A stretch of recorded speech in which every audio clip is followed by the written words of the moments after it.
को नीचे जमीन पर ला। आपकी जुर्रत को, आपके जज्बे को सलाम कि जो वफादारी आपकी मुर्तजा साहब की काबिलियत, इनके कद और सियासी पसंद को देखे और पार्टी आपने की, इसके लिए मैं दिली तौर आपको सल्यूट पेश करता हूं। और यहाँ मुझे उम्मीद है कि आज के इस इजलास, आज की इस सभा के अंदर जो भी यहाँ पे सिपाही खड़े हैं वो मुर्तजा खान साहब के लिए खून का आखिरी कतरा देने के लिए तैयार है।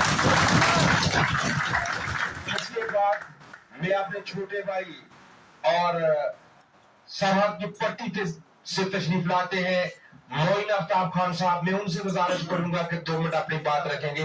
मोइन आफ्ताब खान साहब।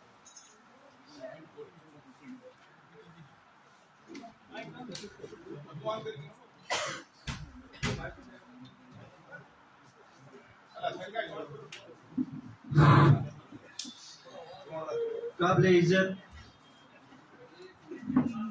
जनाब मुर्तजा खान साहब, हमारे सब यहाँ पे मंडल आए हुए और हमारे बुजुर्ग लोग, नौजवान साथी, सबको मेरी तरफ से अस्सलाम वालेकुम, आदाब। सबके हालात सुने आपने, टंडन साहब के भी सुने, एजाज भाई के भी सुने, जितने भी और हमारे लोग यहाँ बोले, सबने सही बोला और उस बात की हम तायद करते हैं। मैं भी 1-2-4 पॉइंट कहूंगा कि जब तक हम एक नहीं होंगे तब तक यहाँ कुछ नहीं हो सकता। अकेला मुर्तजा खान यहाँ कुछ नहीं कर सकता, क्योंकि हम मुर्तजा खान की बाजू बढ़ेंगे, बनी हुई है, लेकिन जो लोग साजिश करके तोड़ना चाहते हैं, मैं उनको इस स्टेज से यह कहना चाहता हूं कि यह मजमा आज जो लगा हुआ है मेंढर डाक बंगला के अंदर, देखो कि यहाँ हमारे चीदा लोग बालाकोट से लेके बलोई तक कितने यहाँ पे हमारे रिजर्व कैटेगरी के लोग बैठे हुए, चीदा लोग बैठे हुए हैं। आप तोड़ने की कोशिश मत करो। आपने किस पार्टी से पैसे खाए हुए हैं, कौन से लोगों से आपने पैसे खाए हुए हैं, वो आप हमें बचने की कोशिश कर रहे हो। आप कितना मर्जी बटो, हम बटों में से नहीं है। अगर पहाड़ी लीडर आपके पास कोई और है जो हमारी रहनुमाई कर सकता है दिल्ली तक या आगे की स्टेट तक, तो आप बताओ, हम उसी के साथ हैं। कोई है? नहीं है ना। अगर मुर्तजा खान ना होते, मुझे नहीं लगता कि हमें एसटी स्टेटस भी मिलता।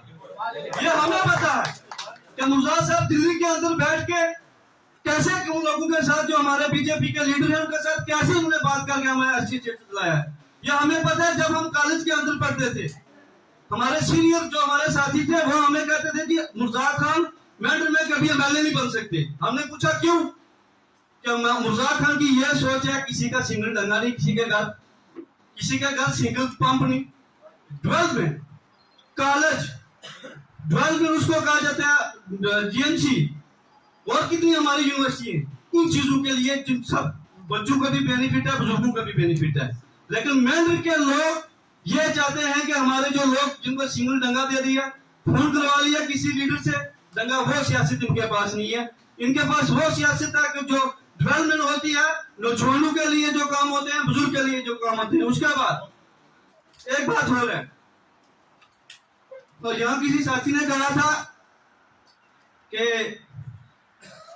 पिछले दिनों यहाँ कुछ मीटिंगें चली, साजिशें हुई, और ये कहा गया वहां कि हमारे लीडर कहाँ हैं, 17,000 वोट लेके चले गए जी, वो जम्मू बैठ के। ये हमें पता है, जो हमें मंडल बनाए हुए हैं या आप बुजुर्ग लोग यहाँ पे बैठे हुए हो, सब के टच में थे मुर्तजा साहब। जो भी मेंढर में काम होता था, या संगोट में गए, लेट गए, जो पहले गए वहां पे क्या कर लिया उन्होंने, जरा ये बताओ मुझे।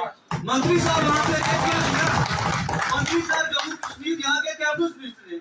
आप मुझे बताओ उनके पास फंड से, वो बोल रहे थे सेंटर सरकार ही दे रही है। सेंटर सरकार, आपने जब यहाँ पे इलेक्शन लड़ा था तो आपने बोला था हमारे वहाँ पे उसने हमने शेड्यूल में क्या है कि हमने देने हैं। आपने ये कमेंट भी नहीं किया था कि सेंटर से लाने या कहाँ से लाने, वो आपका काम है, सरकार आपकी है, देना आपने है। तो मैं इससे ज्यादा कुछ नहीं कहता। मैं सबका शुक्रिया अदा करता हूँ, जितने भी लोग यहाँ पे आए, शुक्रिया। खुदा हाफिज़।